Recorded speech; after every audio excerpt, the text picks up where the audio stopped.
किसी दिन किसी समाजवादी से भेंट हो जाएगी तो जूतम पैजार होगी, उस दिन उसकी औकात समझ। राजू दास का नाम लेने में अपने को शर्मिंदगी महसूस होती है। इतना घटिया लोकल थर्ड क्वालिटी आदमी, इसकी भाषा वही है, पता नहीं ऊपर वाला भी देख रहा है इसको। साधु कैसे होगा? साधु तो हो ही नहीं सकता मेरी नजर में। तो साधु नहीं है, चोर है, बेईमान है, डकैत है। नमस्कार, मैं हूं मदन राज और आप देख रहे हैं राज तक न्यूज। मैं इस समय मऊ में हूं। महाकुंभ में भगदड़ मची है और राजनीति में भी भगदड़ मच चुकी है और तरह तरह की अटकलें लगाई जा रही हैं। सरकार कुछ और आंकड़ा दे रही है लेकिन विपक्ष कुछ और आंकड़ा बता रहा है। विपक्ष का मानना है कि जो मृतकों की संख्या है उसको छुपाया जा रहा है, लेकिन इसी में राजू दास जो महंत हैं अयोध्या के, उनका बयान कुछ अलग आ चुका है। पहले तो सपा सुप्रीमो पूर्व मुख्यमंत्री और सपा के संस्थापक मुलायम सिंह जी यादव जी पर भी बयान दिए थे, उस पर भी काफ़ी विवाद हुआ था और अब नया बयान दे दिए हैं। हमारे साथ हैं अनिल यादव जो समाजवादी पार्टी के कद्दावरी के नेता हैं। तो इन्हीं से पूछते हैं कि आखिर में महंत राजू दास क्या चाहते हैं, क्यों बार बार सपा को टारगेट कर रहे हैं। तो अनिल जी, राज तक न्यूज चैनल में आपका स्वागत। आपको भी बहुत बहुत धन्यवाद।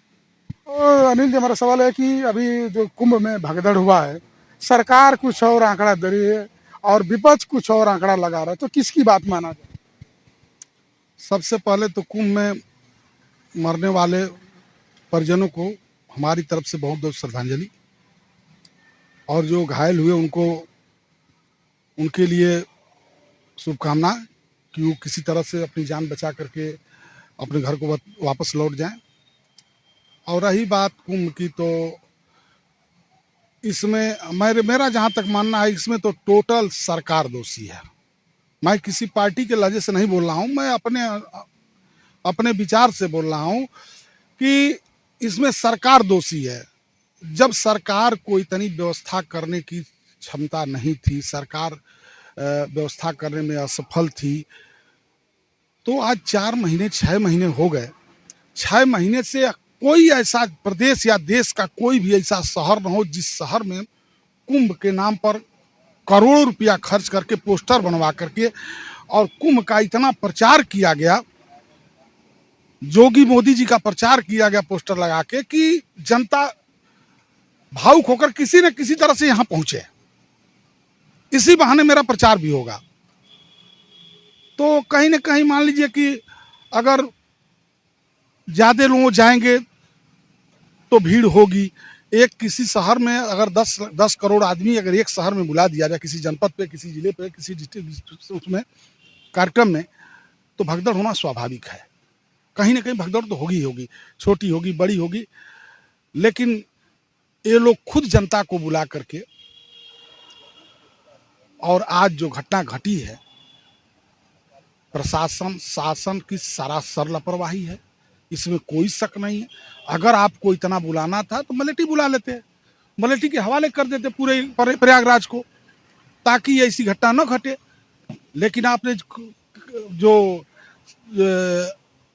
स्वजाति अधिकारी हैं उनको लगा करके पीठ थपथपाने के लिए, गलत को छिपाने के लिए, आज मरे हुए लोगों की संख्या निर्धारित नहीं है। आज सब जानते हैं, जनता जान चुकी है कि छिपाया जा रहा है, जो कुछ हो छिपाया जा रहा है। अनिल जी, कुछ लोग सोशल मीडिया पर लिख रहे हैं कि सरकार जिस हिसाब से यानी पहुंचने वालों की संख्या की गणना कर दी, उस हिसाब से मरने वालों की गणना बता नहीं रही। पीछे रीजन उसमें छिपा रही है ना। झूठ बोलना उनका पेशा है, उनकी आदत है। वो झूठ बोलते हैं। 10 करोड़ 20 करोड़ अभी 2 दिन पहले दिए थे कि अब तक 4 करोड़ लोगों ने स्नान किया है। तो 14 तारीख से लेकर 27 तारीख तक अगर 4 करोड़ स्नान किए, तो आपने 10 करोड़ एक दिन में कैसे गिन लिया? किस उसे गूगल से और किससे पैरामीटर से आपने गिन लिया कि 10 करोड़ आ गए? जो आए उसको तो संभाल नहीं पा रहे हैं, पीट रहे हैं ढिढोरा 10 करोड़ का। ये सब सरकार की लापरवाही है। इसकी वजह से जो हुआ है ये बहुत शर्मनाक है, निंदनीय है। और जहां तक आपने साधु क्या नाम उनका, राजू दास का नाम लिया, राजू दास का नाम लेने में अपने को शर्मिंदगी महसूस होती है। वो इतना घटिया लोकल थर्ड क्वालिटी आदमी जो हमेशा सिर्फ समाजवादी पार्टी के नेताओं को टारगेट करता है, राष्ट्रीय अध्यक्ष जी को टारगेट करेगा, श्रद्धेय नेताजी को टारगेट करेगा। इसकी भाषा वही है, पता नहीं ऊपर वाला भी देख रहा है। इसको साधु कैसे होगा? साधु तो हो ही नहीं सकता। मेरी नज़र में तो साधु नहीं है, चोर है, बेईमान है, डकैत है। पहले चोर बेईमान डकैत था और सिर्फ अपने लिए शासन से कुछ चाहता है, इसलिए अनाप शनाप बयान देता है। और जिस दिन संजोग न किसी दिन पाप का घड़ा भर जाता है तो एक दिन फूटता है। किसी दिन किसी समाजवादी से भेंट हो जाएगी तो जूतम पैजार होगी, उस दिन उसकी औकात समझ में आ जाएगी। तो अनिल जी, हमारे कहने का मतलब है कि पहले तो मुलायम सिंह यादव जी पे और काफी आपत्तिजनक बात किए, अभी कह रहे हैं कि समाजवादी लोग गिद्ध की तरह इंतजार कर रहे थे, लाल टोपी वाले, कि इतना बढ़िया कुंभ चल रहा है, क्यों न कुछ घटना हो, और वही हुआ। ये उनकी सोच है और घृणित मानसिकता वाले लोग हैं।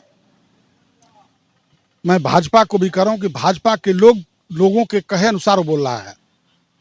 वो घृणित मानसिकता है, उनकी मानसिकता पहले से ऐसे, दंगा कराओ, राम के नाम पर एक बार दंगा कराया, कितने लोग शहीद हुए वहाँ हैं। उसी तरह से ये चाहते थे कि यहाँ पे कुछ ऐसा कर दिया जाए, इसीलिए तो व्यवस्था नहीं की, कुछ कर दिया जाए ताकि जो है कि उसमें दिखाया जाएगा कि समाजवादियों ने कर दिया। उनके बस की चीज हो तो समाजवादियों का पोस्टर लगा के कह दें कि समाजवादियों ने भगदड़ करा दी, लेकिन बस का चीज है नहीं।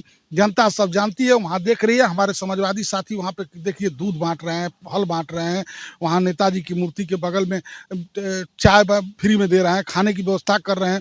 यहाँ तक हमारे समाजवादी नेताओं ने यूनिवर्सिटी को खुलवा दिया है। आज शायद आपको समाचार मिला होगा, यूनिवर्सिटी को खुलवा दिया कि जितने श्रद्धालु अगर जाने में असमर्थ हैं, घर या कहीं बाहर या किसी प्रकार की परेशानी है, तो वहाँ जा करके रहें। जब से खाली होगा, रोड खाली होगा, पूरा प्रदेश जाम है, खाली होगा तो लोग वापस चले जाएंगे। अनिल जी, सवाल हमारा कि राजू मोहन दास जी कह रहे हैं कि जो लोग राम भक्तों पे गोली चलाए वो तो बात न करे महाकुंभ। उन्हीं का अधिकारी, उन्हीं का नेता, उन्हीं का आज राम अयोध्या जी का राम मंदिर का ट्रस्टी जो है नृपेंद्र मिश्रा, उस समय नेताजी का प्रमुख सचिव था। उसने साफ शब्दों में कहा है कि नेताजी ने गोली नहीं चलवाई, हमने संविधान की रक्षा के लिए, प्रदेश सरकार की रक्षा के लिए, देश की रक्षा के लिए हमने गोली का आदेश दिया था। आज उन्हीं का आदमी गोली चलवाया, इसका मतलब तो माना जाए कि जानबूझ के चलवाया। और आज वही आदमी वहां ट्रस्ट का अध्यक्ष है। क्यों? एक इसकी गलती, उसको तो सजा होनी चाहिए ना। गोली तो उसने स्वीकार किया, गोली चलवाया, तो क्यों उसको रखे हैं? ये सब ढोंगी है, केवल पाखंड जानते हैं, हिंदू के नाम पे बरगलाएंगे, जनता को बेवकूफ बनाएंगे।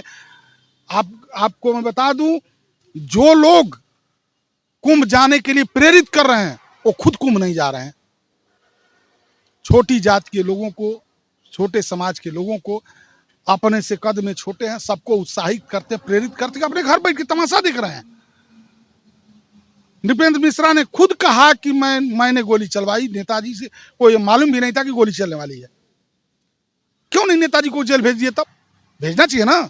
अगर नेताजी ने गलती की तो नेताजी को जेल भेजना चाहिए, फांसी पे चढ़ा देना चाहिए था। फिर नेताजी को पुरस्कार क्यों दिया? पद्म विभूषण या कौन सा पुरस्कार उनको दिया गया है? क्यों दिया? हम तो भारत रत्न की मांग करते हैं, क्यों नहीं दिया जा रहा है? अगर गलत थे तो फांसी पे लटका देना चाहिए, उनको सम्मान नहीं देना चाहिए। अगर सही है तो भारत रत्न मिलना चाहिए मेरे नेताजी को, इसमें कोई फुट नहीं है। आखिरी सवाल अनिल जी हमारा कि मिल्कीपुर उपचुनाव चल रहा है, कितना प्रभाव डालेगा महाकुंभ? महाकुंभ से मिल्कीपुर चुनाव का कोई फर्क नहीं पड़ने वाला है। तीनों कैंडिडेट पासी समाज से, कोई किसी समाज से हो, मिल्कीपुर का चुनाव समाजवादी पार्टी अच्छे वोटों से जीत रही है। इस समय कोई फपट नहीं है। ये लोग चाहे जितना पैसा, जितना प्रचार दिल्ली से लेकर मिल्कीपुर तक कर दें, सब कुछ कर लें। अब इस बार ऐसा नहीं कि प्रदेश में कई जगह चुनाव हो रहा कि लोग बंट जाएंगे। मिल्कीपुर एक विधानसभा का चुनाव हो रहा है, इसलिए चाहे जो भी हथकंडा अपना लें, हमारे राष्ट्रीय अध्यक्ष जी का आदेश है कि अगर गलत होता है तो उसका जवाब देना चाहिए। तो इस बार हम जवाब देंगे। ये सोचेंगे कि प्रशासन का प्रयोग करके हम मिल्कीपुर जीत लेंगे, ऐसा संभव इस बार नहीं है। मिल्कीपुर का चुनाव, मिल्कीपुर की देवतुल्य जनता बखूबी जवाब देगी, इतना अच्छा जवाब देगी कि याद करेंगे।